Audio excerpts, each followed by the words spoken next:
What is going on, trainers? Drumvillain here, bringing you some more Pokemon Go PvP content, and today we're taking a look at an Ultra League Premier Classic team. That cup title is an absolute mouthful, but yes, the Ultra League Premier Classic, which came out just about a day ago, and it is the Ultra League, but Legendaries are banned and XL Pokemon are banned, which makes for a fantastic meta. Ultra League Premier was a wonderful meta just before XL Pokemon were introduced, so it's a very exciting cup to have back. There's a few select choices that have come out since that are very useful in the Ultra League Premier, Trevenant particularly being one of them, and Trevenant is the focus of this team. We're not using Trevenant, but we're here to counter Trevenant. If you're out of the loop at what I mean, currently we're in the Halloween event and Trevenant has just been released, and it is one of the strongest Pokemon in both the Great League and the Ultra League. It's got super fantastic typing in being both a grass and a ghost type, which breaks a lot of metas down. It beats Azumarill, it beats Galarian Stunfisk. It's got fantastic play in the Ultra League against a lot of the strongest Pokemon. Whether it's the Premier or not, Trevenant is a very strong choice, and as a result, because it's the new hot thing, a lot of people are running it, especially at high ranks, with it being so meta relevant. So our plan here is to run 3 Pokemon that all beat Trevenant, or at least can go very much toe to toe with it. And hopefully that's going to give us a serious leg up in a lot of matchups and take us some wins. I say hopefully, I know it's taking wins because this team has gone 12-3 for me in the first 3 sets of battles that I've done in the Ultra League Premier Classic, which is absolutely fantastic. It got me up to expert rank. I'm currently at over 2800 elo now. I'm closing in on legend rank using this team, but I thought I'd better make this video for you guys and then see how far it can take me afterwards. So if you're hyped to take down some Trevenant, hit the subscribe button, helps me out massively. If you're currently running Trevenant, you better hit the subscribe button, stay ahead of the game, you know, see what kind of counter teams people are coming up with. You know, I've got your back. So the team we're running is an Obstagoon lead. Obstagoon is fantastically versatile in the Ultra League. Doesn't matter if it's in the XL meta, the Legendary meta, or what. Obstagoon does very well. It's got access to counter, it's got access to Night Slash. You can run Hyper Beam, you can run Gunk Shot. I personally for this team recommend Night Slash and Cross Chop. For the first couple of battles, I've still got Hyper Beam on my Obstagoon from when I did the Obstagoon Hyper Beam video a couple of months back, which I recommend you check out if you haven't already. On the safe swap, we've got Alolan Muk running Poison Jab, Dark Pulse and Sludge Wave. You can run Acid Spray instead of Sludge Wave, but there are some situations where you really want to be able to absolutely annihilate things with one Sludge Wave with that huge chunk of poison damage. But it's up to you. I personally prefer running Dark Pulse and Sludge Wave. And in the back, we've got Charizard, specifically with Fire Spin and not Dragon Breath as the fast move. I think you need the Fire Spin damage to hard punish Escavaliers, Venusaurs. There's a few Pokemon that it really does benefit having that oppressive fire damage output, and where the Dragon Breath damage might struggle a little more. Dragon Breath will probably serve you fine if that's the one you've got built. I happen to have both, and I think Fire Spin is the better choice, but you're not going to go that much wrong with Dragon Breath. Now, with all that said and done, let's talk about some battles. Alright, so the first matchup we pull is actually probably one of the most awkward leads that we saw, and that is a Nidoqueen lead. Nidoqueen being poison type actually resists the counters from Obstagoon. Over time it does very well. Against Obstagoon it can do quite well against Charizard because the poison damage so relentlessly adds up, but we're going to swap into Muk and see what they choose to do. We're quite lucky that they choose to throw the Poison Fang straight away, because then we don't have to worry that it's an Earth Power. We can let it go through and just start chipping away. As you can see, the Dark Pulse does a very big chunk of damage. We're going to shield up because at that point the Nidoqueen had built up for an Earth Power, which would absolutely take us out if it went unshielded. So I believe it was worth the shield, because either way we were going to get to a second Dark Pulse before they got to another move, even if it was a bait. So it was worthwhile. We decided to let that go through, and it's another Poison Fang, which is absolutely brilliant. This means we can get to another Dark Pulse and either get both shields or take them out. We do get the second shield. Now we are going to get farmed down, which is a little scary, but the plan here is we're going to bring in Obstagoon and absorb whatever they throw. If they throw an Earth Power, we're going to swap straight to Charizard. If they throw a Poison Fang, we're going to stay in and see if they throw another one, and then swap to Charizard. So they do, they're going to throw 2 Poison Fangs back to back, and the second that this has landed, we're going to swap straight to Charizard. And they swap straight out to a Surfetch, so it's very good that we swapped immediately, because a double debuffed, double super effective counter would have done stupid damage in a split second to Obstagoon. So it was very, very good that we swapped straight away to Charizard. They're all shields down.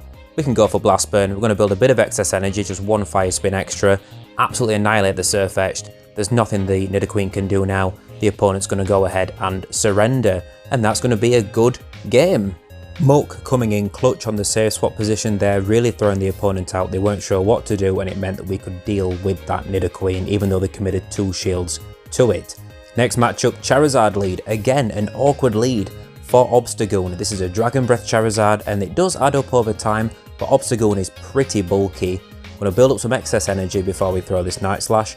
Not really sure why. As you can see, we've still actually got Hyper Beam on this Goon right now, but it doesn't matter. We're going to change it after a couple of battles. We're going to shield up because they did build up for a Blast Burn, and it was a Blast Burn, which is definitely worth a shield. I think a lot of Obstagoons don't shield a Charizard because they know they can very comfortably take a Dragon Claw, but we want to get rid of this thing, and we know if we shielded a Blast Burn, we're going to get to 3 Night Slashes before they get to their second move, which puts a lot of pressure on. Now we're going to catch. This could be a Blast Burn. It probably should be, and it is, but that's a fantastic waste of the Charizard's energy.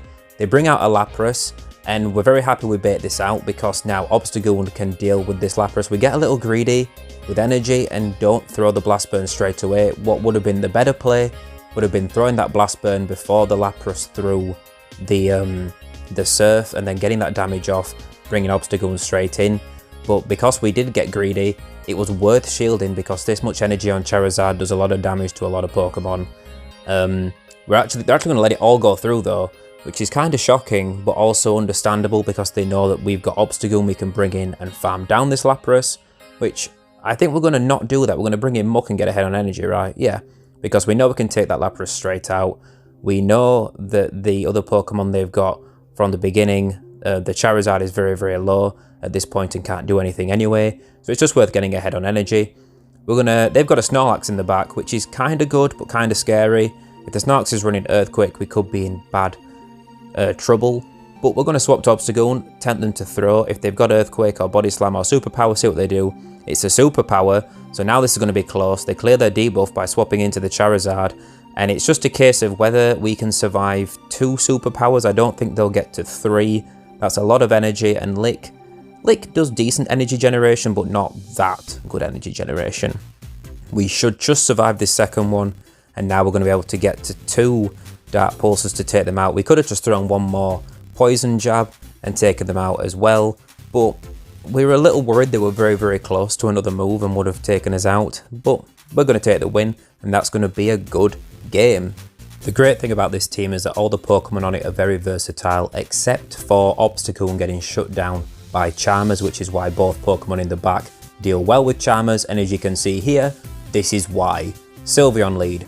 So we're going to swap straight to Alolan Muk. It's a safer safe swap than Charizard is. There's a good chance they might have some kind of water type in the back. They actually swap in a Gallade, which I was a little surprised by since the Confusions are resisted. If they throw Leaf Blade, that's resisted.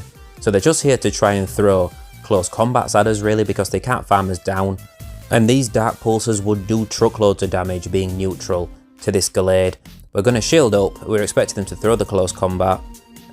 We don't really mind that they throw Leaf Blade at us. I think it's still worth the shield because we're getting to these moves pretty fast. We're able to put a lot of pressure and a lot of damage on all the same with these poison jabs. And again, if they don't shield this, we're going to take switch advantage or we're going to take them out. We do get the shield. We've got another Dark Pulse ready. We're going to take the Gallade out, keep switch advantage, and Muk's still got a little bit of health. Maybe it's in farm down range. Yeah, this Sylveon's probably going to be able to take us out, but it doesn't matter. We've got Charizard locked against it. It's going to resist the nuke fairy moves that Sylveon has, and if it has the Community Day move Psyshock, it's not going to hit that hard. We're going to swap out into a Trevenant, and here we have it. Obstagoon comes in, and we can just absolutely lock this thing down. Now, what we need to avoid is not letting Obstagoon get farmed down by the Sylveon, so that Sylveon can get to another nuke that might just do enough damage to take out the Charizard. So we'll let them throw a couple of Seed Bombs. We're probably going to let them throw one more. we can survive a third Seed Bomb for sure.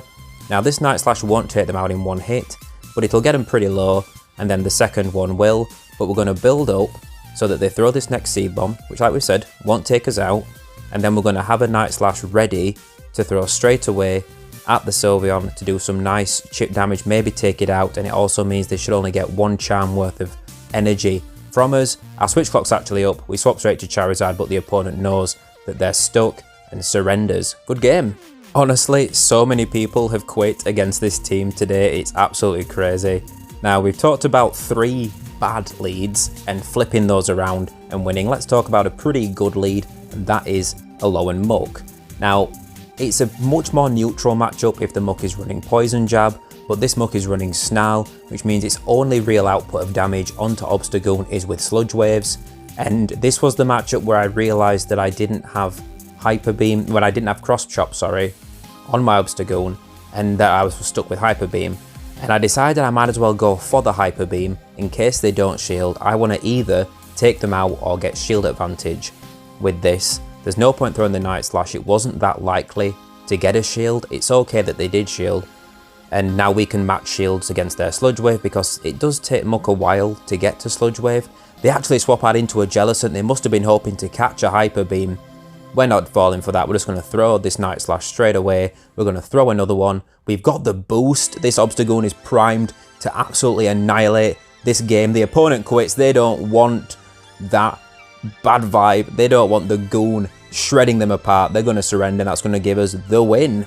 No idea if that opponent was triple weak to Obstagoon or not, but sometimes you'll find that with those spicy typings like Obstagoon's Dark and Normal and Alolan Muk's Poison and Dark, you'll find that some teams are just completely weak to them. Now, 5th matchup, Ampharos lead.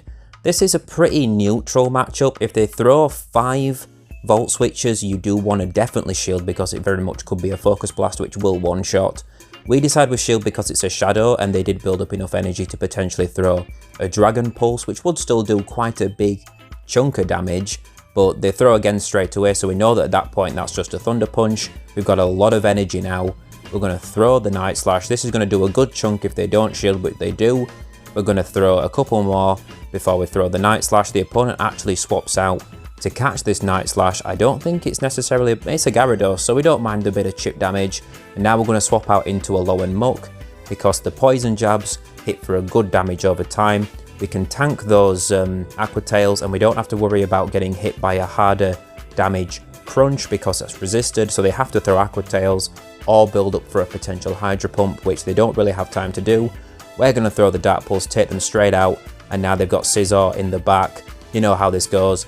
We've got switch advantage. We're going to lock Charizard onto Scizor, and with that Fire Spin, it's going to absolutely melt it, and then we've still got Obstagoon to throw some Night Slashes at that Ampharos, and keeping the Charizard away from the Ampharos obviously is very, very key as well. We're happy the Scizor throws energy there because Charizard's pretty squishy in the Ultra League, but they swap out to Ampharos. We get the Night Slash off. We're going to take out this Ampharos, or maybe not quite, okay, but still we don't have to shield this.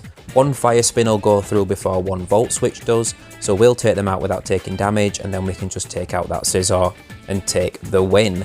That's going to be a good game, and a 5-0 in the first set.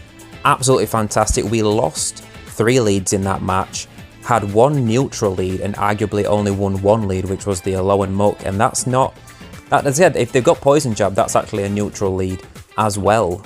Now let's just speed up me making a shambles of catching this Darkrai even more. I don't want to waste your time with that. In fact, let's skip straight to the court screen.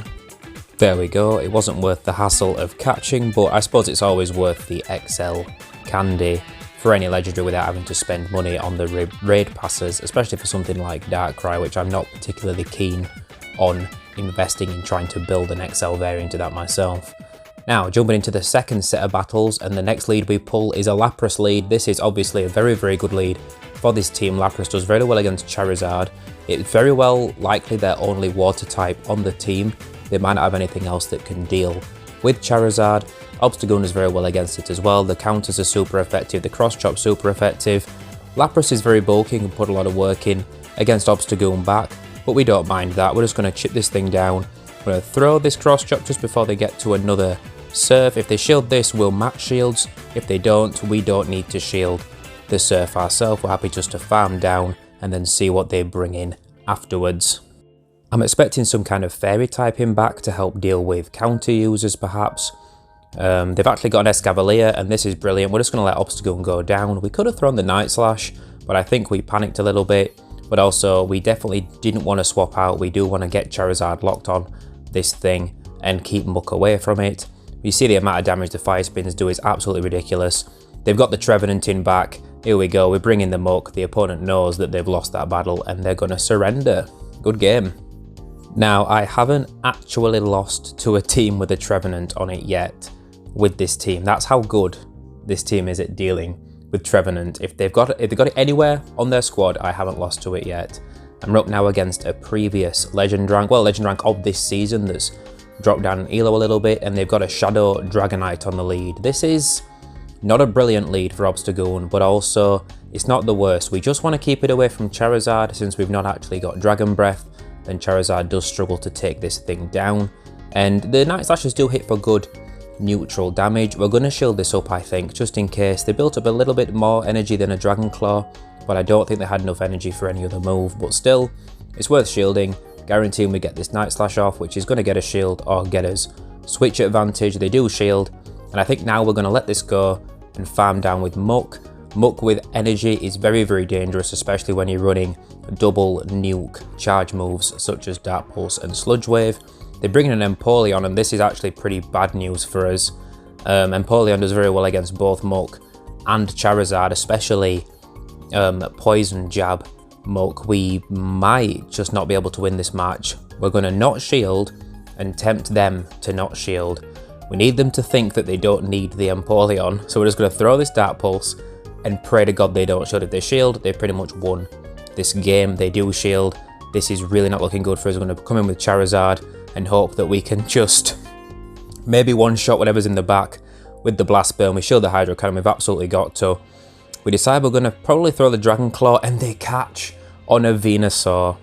This is horrendous. If we'd have actually not thrown that Dragon Claw, built up 3 or 4 extra Fire Spins, which we had time for, and then thrown the Blast Burn at Venusaur to take it out, we could have then thrown a Dragon Claw at the Empoleon and taken it out and taken the win. That's really unfortunate for us. They're going to have energy here just to finish off the Muk, but we couldn't have. I think they'd have survived one Poison Jab anyway. That's going to be a good game.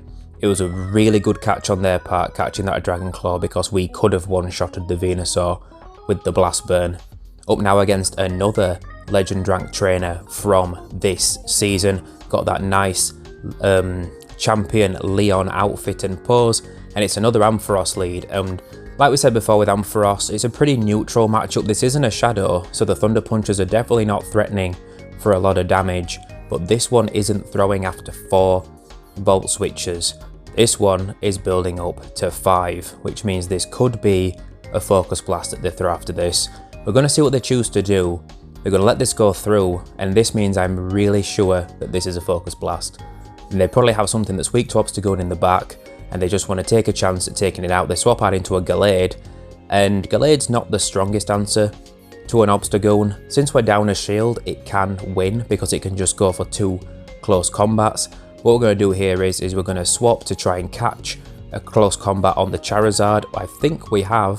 Yep, close combat, that hits for not very effective damage. That's brilliant, and we're going for an aggressive farm down. We're not quite going to get it, but we're going to let this go.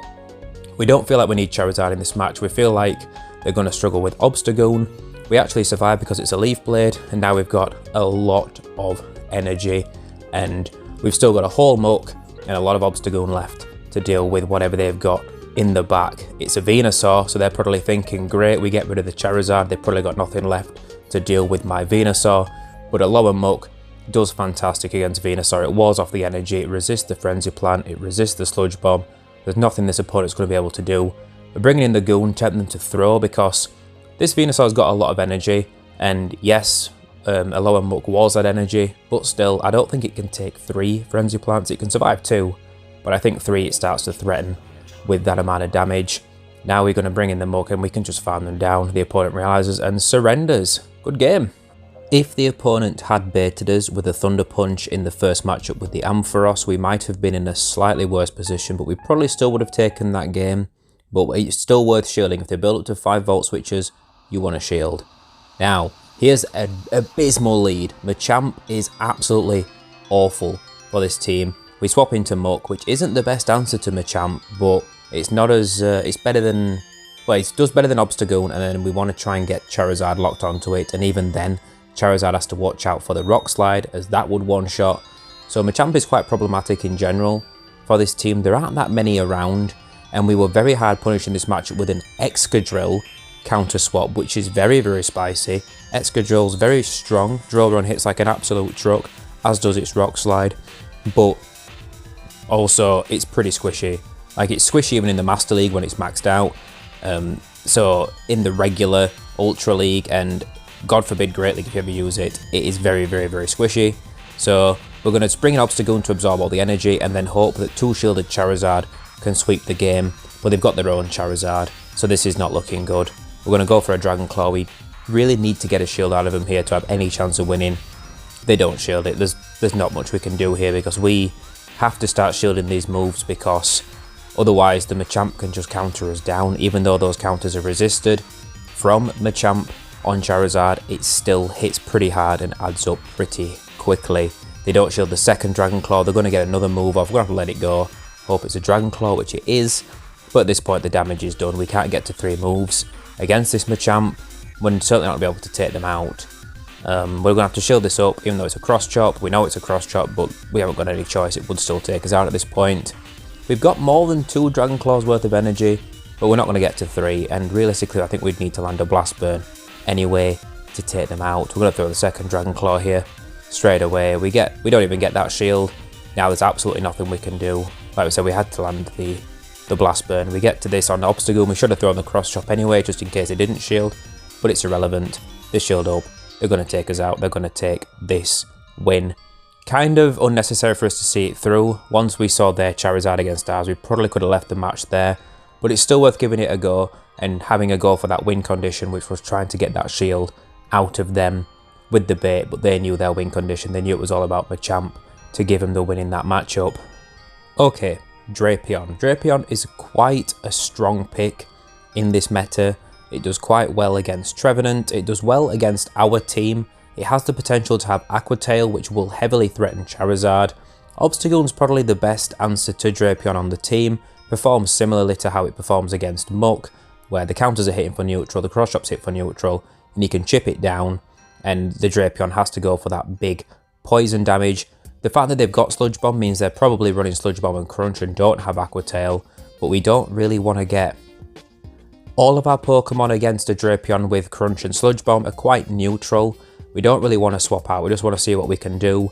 We're either going to get a shield here, or we're going to get switch advantage because we're just able to make this Night Slash. We get the shield. So, up a shield, both Charizard and Muk can do a lot of work. We bring in Muk because we know they're probably going to throw a Crunch or a Sludge Bomb, and it's going to hit for resisted damage either way and not do much, so we don't have to worry about shielding. Whereas with Charizard, we would have had the slight doubt that maybe they had Aqua Tail and it would have hit very hard, and we'd have been tempted to shield since we'd only seen them throw Sludge Bomb against the Obstagoon. Now, the Kingdra that they bring in, again, not particularly stressed about this. Much rather see this against Muk than against Charizard, because Kingdra double resists fire damage. We'd really struggle to fire spin them down. That's why we commit our first shield there, just to get some more poison jab damage, get off another Dark Pulse, tempt them to shield, which they do. That's brilliant for us. They're going to throw an Octazooka just before we farm them down. We're going to let this go. We don't need the Muk, we don't think. We're going to bring in the Charizard. They've got a Togekiss in the back. This is our game. There's nothing the Togekiss can do. We're going to take the win. GG. Against the Togekiss, it takes them 8 charms, I think, to get to an Ancient Power, which would do big damage, but you get to 3 Blast Burns before they get to 2 Ancient Powers. So you're just going to absolutely dominate that matchup and take them out. There's not much they can do. The charms are resisted.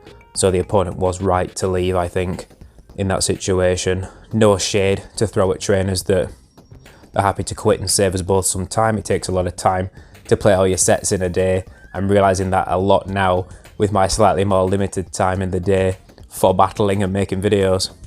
So we take a Dino encounter, which is the encounter that becomes available to you once you reach expert rank. It's not guaranteed, I don't think, but maybe the first one is. I'm not quite sure. But anyway, it's nice to have a Dino, nice to have that shiny check, even though I do have that family finished. Creeping up to just under 2800 ELO here. And as we said at the beginning of the video, one of the battles from this set is missing. It's the one I showed at the beginning of the set with a Lapras lead. But you're going to see here, Trevenant lead. Absolutely golden. They swap out to a Snorlax, and Snorlax does not do well against Obstagoon. The counters are hitting for super effective. You can survive one superpower from a Snorlax. If it's a Shadow Snorlax, you have to shield a superpower, otherwise it will take you out. We get the boost from the Night Slash, and now we're going to throw the Cross Chop. This will force the shield if they want to use that energy they've been building up, and they're going to go ahead and throw here. I think we're going to let it go through, because like I said, even if it's a superpower, which it is, we can take it, not by much, but we can survive. And now we'll shield here, and then just farm them down, take that switch advantage and see what they want to do. We've got a move to throw, it's boosted. They bring in a Machamp and we blindly throw a Night Slash, which is a little unfortunate, but it's still going to do for a nice little chunk. Not as much as a Cross Chop would do, certainly, but it's still nice all the same. And we're going to bring in Charizard against this. We don't want... well, we're going to let this go, actually. We're happy to sack the Charizard because Muk is a harder counter to Trevenant than Charizard is. And we're going to farm this Machamp down. We're going to shield if they throw a move. They have built up to a Rock Slide here, I think. But or if there's just a Cross Chop. No, it's just a Cross Chop. But either way, that's going to hit harder than any move that Trevenant is going to throw at us. And now we can just build up to 2 Dark Pulses. Like I said, anything they throw here is not going to take us out. We throw 2 Dark Pulses, we get the shield, and we take them out. And that's going to give us this win. We'll be able to farm down that Machamp before it gets to any more moves, and it won't be able to take us out with counter first either. So definitely a good game in the bag. But as you can see, Trevenant leads. If they don't have 2 good answers to Obstagoon, you can control switch advantage. You can just stay in with Obstagoon, get switch advantage, because you can just line up any of these 3 Pokemon with Trevenant and all 3 will dominate. Charizard's probably the worst matchup because it has to fear the Shadow Ball, but Muk and Obstagoon just hardwall the thing, to be honest. Another Trevenant lead in the next matchup, which is insane. This opponent swaps out into a Shadow Swampert, and again, it's the same thing now. Swampert would wreck Muk and Charizard. It would absolutely sweep through them. So we're going to stay in with Obstagoon and take out this Swampert, because even if we lose switch advantage, we know that both Muk and Charizard are both going to dominate Trevenant. And there's a good chance that they don't have a hard counter to Charizard that's going to do nearly as well as a Swampert would. So we're very, very happy that they swapped this Swampert in. We're just going to stay in. We're going to commit shields. We don't mind. We're just going to... because Swampert's so threatening. So getting rid of it is absolutely most important thing. They actually run out the switch clock and swap out again to an Escavalier. So now we can swap in Charizard, lock this thing down. It doesn't matter whether we've not got shields. They can't take us out no matter what they throw at us. Just an Aerial Ace. We're going to farm down, and now we're going to throw at whatever comes in. I think we're going to throw the Blast Burn blindly, to be honest, see what comes in. It's the Swampert. I think the Dragon Claw would have KO'd from this range, but still, throw the Blast Burn, get the job done. The Swampert's gone. Trevenant comes in, and we're going to get to a Blast Burn before they get to a Shadow Ball to take us out. This is going to force the last shield or absolutely annihilate them. Does get the last shield, and now even if they farm us down, all that energy is not going to save them against Muk. Muk walls, it resists the Seed Bomb, it resists the Shadow Ball. There's nothing they can do. Yeah, we're just going to bring it in now, and this opponent's probably going to choose to surrender. Not sure. Maybe they're just going to dump their moves. Maybe they're going to go down fighting. Shadow Ball not doing that much damage. We can definitely comfortably survive. Another one of them. We get to the Dark Pulse. They get to another move. Again, it doesn't matter what this is. This is the Seed Bomb. As you can see, does less than the Shadow Ball. And the Dark Pulse goes off, and we're going to take this win. Kudos to the opponent for fighting to the very end. But that's going to be our win. Just got one more match left to talk to you guys about, and then I'm going to leave you with the last matchup. And this matchup is actually another Lapras lead. So we had 2 Trevenant leads and 2 Lapras leads in this third set, which is absolutely amazing. They're both amazing leads for Obstagoon, and you're going to see what happens in this matchup. Now, this opponent swaps out into a Nidoqueen, and Nidoqueen is such a pain to deal with. It's so good it's so strong in the Ultra League because we don't really have a hard answer to it. Charizard's too squishy to go the distance with it. They can control switch advantage here and take us out, but we figure it's worth throwing a Night Slash, softening it up a little bit, then bringing in Charizard because Charizard has the worst matchup against Lapras, so we might as well spend it here because if we're going to lose switch advantage, we can't let Charizard get lined up with the Lapras. In that situation, that would be the worst case scenario. Now, this is going to be very close to knocking us out. We're going to let it go. It doesn't quite knock us out. We farm down. We're going to just have probably just a Dragon Claw's worth of energy here to throw straight away whatever comes in. It's the Lapras, that's brilliant. And an advantage to this is that the Lapras isn't going to get an energy lead to dump moves into our Obstagoon. We've still got neutral shields across the board, and now they've got a Crobat in the back, and I didn't really know what to do with Crobat. Charizard would have been a much better answer to this Crobat, I think, in general, but also I think it's running Air Slash as a fast move and then Poison Fang, and it's probably got Shadow Ball as well. So to be honest, most of my team is going to struggle in the long run with this Crobat. Like, it's resisting the poison jabs from Muk. The Dark Pulse is going to hit for good damage, but we've got 2 shields, and this means that this Crobat can just keep wearing down our defense, keep chipping us down over time, and we're just going to really struggle. We're going to be left with Obstagoon against the Lapras after this Crobat's dealt with, but our Obstagoon's already taken a few hits from the Nidoqueen. This Crobat's going to put some work in, it's going to debuff us, so we're probably not going to be able to take the win in this matchup. Crobat and Nidoqueen are quite strong in the back if you do not have hard punishers for them. Realistically, I suppose the better play would have been to swap in Alolan Muk against the Nidoqueen and then get the Charizard locked onto the Crobat, but you don't know they've got a Crobat until you see it. As you can see, the Obstagoon's pretty much entirely spent. We couldn't shield the Poison Fangs because we know the Lapras would get to at least 1 Surf, which would hit harder, but the damage is done. We're going to get farmed down, and that's going to be a GG to them. We could almost quite... It's going to be very close if we make it to this Dark Pulse. I don't think we can survive 1 more Ice Shard, otherwise we would actually take the win. So, pretty close game, all the same, but good game to the opponent. So as you can see, this team has a lot of potential. There are some matchups it struggles with, but generally it handles a lot of teams very, very well. And if they've got a Trevenant, you're going to absolutely dominate. I'm going to leave you with the last matchup of this 3rd set. It was another Trevenant lead, which is absolutely insane luck for this line. We saw 3 Trevenant leads, 2 Lapras leads, and you saw the other match from this set at the beginning of the video, and you saw our elo jump up to 28-38, which is absolutely nuts, gaining 150-ish elo in just 3 sets. That's absolutely fantastic. I'm super happy with this team. If you're struggling with Trevenant, I highly recommend you try this team out. It absolutely shuts them down, and it seems to be doing well against the meta that's being built around dealing with Trevenant, because Muk and Charizard both struggle with Swampert, but because Swampert loses very badly to Trevenant, there aren't as many Swamperts running around. It's scared off a lot of the water types like Jellicent, like Swampert, and Politoed isn't here because you need an XL variant really for Politoed in the Ultra League. So I think this team's got a lot of potential. So if you've watched this far, guys, thank you so much for sticking around. If you haven't subscribed already, why not? What are you waiting for? Hit the button down there. It's free. You can always change your mind later. If you're already subscribed, you're an absolute legend, and I'll catch you guys next time.